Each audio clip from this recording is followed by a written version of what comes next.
ঈদে মিলাদুন নবীর ব্যাপারে এক হুজুরকে ফোন করা হয়েছিল, হুজুর আমাদের মসজিদে ঈদে মিলাদুন নবী করব। হুজুর বলেন, বাবা এগুলো বেদাত, আমার এগুলোতে জড়ায়ও না, এগুলো বেদাত, এই কাজ আমি করি না, এগুলো গরম সুন্নি মাজার পূজারি যারা তারা করে। এই 1 ঘন্টা পরে হুজুরকে ফোন দিচ্ছে, হুজুর ওই জাতীয় মসজিদ বাইতুল মুকাররমে 15 দিন ব্যাপী ঈদে মিলাদুন নবীর মাহফিল, হুজুর আপনাকে একটু দাওয়াত দিতে চাই। হুজুর বলে, কোনো প্রবলেম নাই। মাত্র 1 ঘন্টার ব্যবধানে আপনার মসজিদে নাজায়েজ, সুইচ তখন অফ করা ছিল, আর যখন এটা জাতীয় মসজিদ বাইতুল মুকাররমে গেল সাথে সাথে সুইচ অন হয়ে গেল, কোনো সমস্যা নাই। বলছে ভালো দেখে ডেট দিবেন আর হাদিয়াটা একটু বাড়াই দিবেন।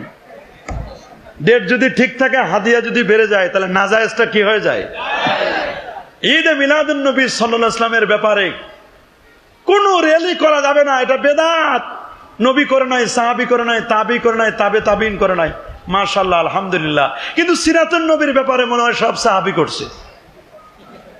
সিরাতুন নবীর ব্যাপারে যখন ফেনীতে র্যালি হলো, তখন কারো কোনো ফতোয়া নাই। আমাদের কাছে যখন ঈদে মিলাদুন নবীর দলিল চাই যে হুজুর পবিত্র ঈদে মিলাদুন নবী সাল্লাল্লাহু আলাইহি ওয়াসাল্লাম এটা এত গুরুত্বপূর্ণ বিষয়, আপনারা এটা পালন করেন, এই ব্যাপারে কোরআন থেকে, সহিহ হাদিস থেকে, সহিহ সুন্নাহ থেকে দলিল দিবেন। প্রথম সাহাবায়ে কেরাম কারা কারা করেছেন, প্রথম ঈদে মিলাদুন নবীতে কি কি তাবাররুক ছিল, কে কি করেছেন, প্রথম কারা করছে, আমরা বলবো এটা ভালো কথা আলহামদুলিল্লাহ। আমাদের ঈদে মিলাদুন নবীর ব্যাপারে যেমন দলিল চান না, আমরা যদি খালি একটু উল্টা করে দিই, খালি একটু উল্টা, যে টঙ্গীর ইজতেমায় সর্বপ্রথম আপনারা যে টঙ্গীর ইজতেমায় মানুষদেরকে জমায়েত করেন, ইজতেমাটা হয়, এই ইজতেমার বয়স কত? আমাদের মিলাদুন নবীর বয়স 950 বছর, ইজতেমার বয়স এখনো 100 বছর হয় নাই পুরা। এটা ইলিয়াস সাহেব উনি স্বপ্নে দেখেছেন, আলহামদুলিল্লাহ একটা দল বাহিনী গঠন করেছেন।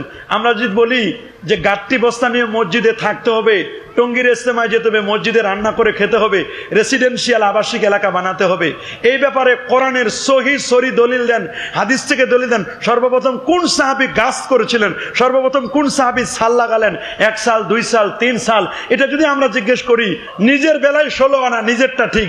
আর আমরা ঈদে মিলাদুন নবীর ব্যাপারে বলে এই জায়গায় কানা, এই জায়গায় দেখেন আর কিছু কথা বলেন। নিজের বেলায় 16 আনা, আর আমাদের বেলায় কি কানা, দেখে না। আমাদের ব্যাপারে দলিল চাই, খুব বড় বড় দলিল চাই।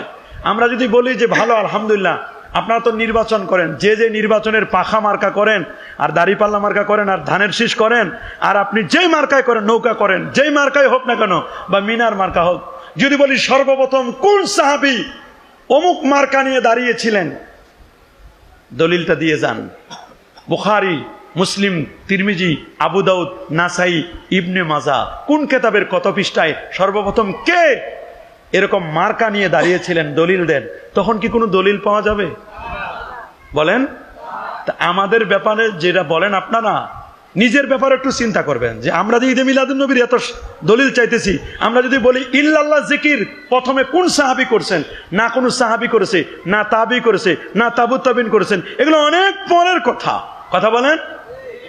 এই জন্য তীরটা যখন সামনে মারবেন, মারার আগে নিজের দিকেও দেখবেন, অর্ধেক তীর সামনে, অর্ধেক তীর কিন্তু নিজের দিকেও আছে, এটা মনে রাখবেন। খালি মানুষের দিকে তীর মানবেন না, নিজের দিকেও তীরটা একটু নিবেন, খেয়াল থাকবে তো।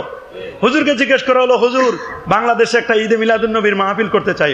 হুজুর বললে, বাবা এগুলো না জায়েজ, এগুলো বেদাত, করব না। হুজুর মালয়েশিয়া একটা করতে চাই, বলে ওটা জায়েজ। খালি বাংলাদেশে জায়েজ নাই, মালয়েশিয়া গেলে জায়েজ, কাতারে গেলে জায়েজ, দক্ষিণ আফ্রিকা, সাউথ আফ্রিকা, এগুলোতে জায়েজ। যেটা আমার দেশে না জায়েজ, ওটা বিদেশেও না জায়েজ। কথা বলেন। যেটা আমার দেশে জায়েজ, ওটা সারা পৃথিবীতে জায়েজ। কথা বলেন।